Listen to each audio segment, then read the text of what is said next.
ఈ నెల 18 నైట్ కొండమల్లపల్లి మండలంలోని కుర్వంతండ గ్రామంలో జరిగినటువంటి దొంగతనం కేసులో ఫిర్యాదు ఇచ్చినటువంటి ప్రకారం వాళ్ళ ఇంటిలో ఉన్నటువంటి ₹1,50,000 క్యాష్ ని అదేవిధంగా సుమారు కేజీ వెండి నగల్ని దొంగతనం ఎవరో గుర్తెలియని వ్యక్తులు దొంగతనం చేసిరనే కంప్లైంట్ మీద కొండమల్లి పోలీస్ స్టేషన్ లో కేసు నమోదు చేయడం జరిగింది.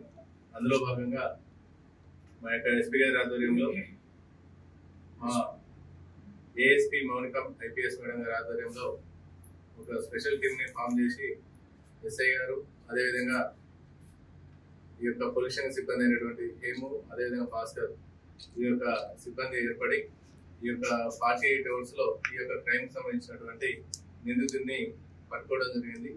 ఈ యొక్క నిందితుడు కూడా అదే గ్రామానికి చెందినటువంటి మధ్య అనే వ్యక్తి ఈ యొక్క దొంగతనానికి సంబంధించినటువంటి కేసులో ఈ రోజు అతడు గ్రామం చేరుకున్న సమాచారం మీద మేము అతన్ని వెళ్ళి నేను అదేవిధంగా మల్లపల్లి ఎస్ఐ గారు అదేవిధంగా మా యొక్క స్టాఫ్ అందరూ వెళ్ళి అతన్ని అప్రహెన్షన్ చేయడం జరిగింది. ఆ తర్వాత విచారించగా అతను ఈ క్రైమ్ సంబంధించిన ప్రాపర్టీ ఏదైతే ఉందో అది ఇంటాక్ట్ ప్రాపర్టీ దొరకడం జరిగింది. ఇతను ఈ యొక్క నిందితుడు క్రైమ్ చేసిన తర్వాత మరునాడే అతని యొక్క కూతురు మిర్యాలగూడలో ఉండటం వల్ల ఆ మిర్యాలగూడకి వెళ్ళి అక్కడ మిర్యాలగూడలో రిలయన్స్ షోరూమ్ లో ఒక మొబైల్ ని కూడా పర్చేజ్ చేయడం జరిగింది. సుమారు ₹15,000 పెట్టి ఆ యొక్క మొబైల్ ఫోన్ కూడా ఈ యొక్క క్రైమ్ లో సీజ్ చేయడం జరిగింది.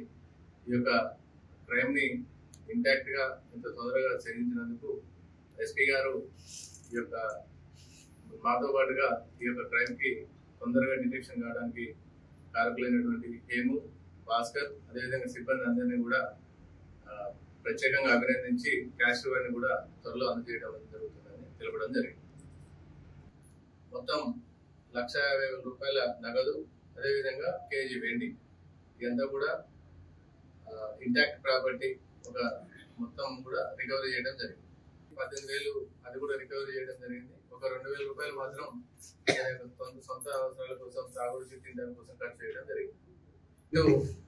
కుర్వంతండ గ్రామం కొండమల్లపల్లి గ్రామం పట్టి అనే మహిళ ఇవ్వడం జరిగింది. వాళ్ళ యొక్క ఇల్లు ఎవరైతే ఇప్పుడు నిందితుడు వీళ్ళు కొత్త ఇల్లు నిర్మిస్తున్న క్రమంలో వాళ్ళ యొక్క క్యాష్ ఇవన్నీ కూడా బీరో అంతా కూడా ఈ యొక్క వేరే వాళ్ళ ఇంట్లో జహంగీర్ అనే వాళ్ళ ఇంట్లో పెట్టడం జరిగింది. నిందితుడు అదే గ్రామంలో ఉండడం వల్ల ఇతను నేరం చేయడానికి ఇతనికి సులువు అవడం వల్ల ఈ యొక్క నేరం అనేది దానికి ఈ ఇంటికి సంబంధించిన విషయాలన్నీ కూడా ఇతను తెలియడం వల్ల ఈ నేరానికి పాల్పడ్డట్టుగా నిందితుడు తెలపడం జరిగింది.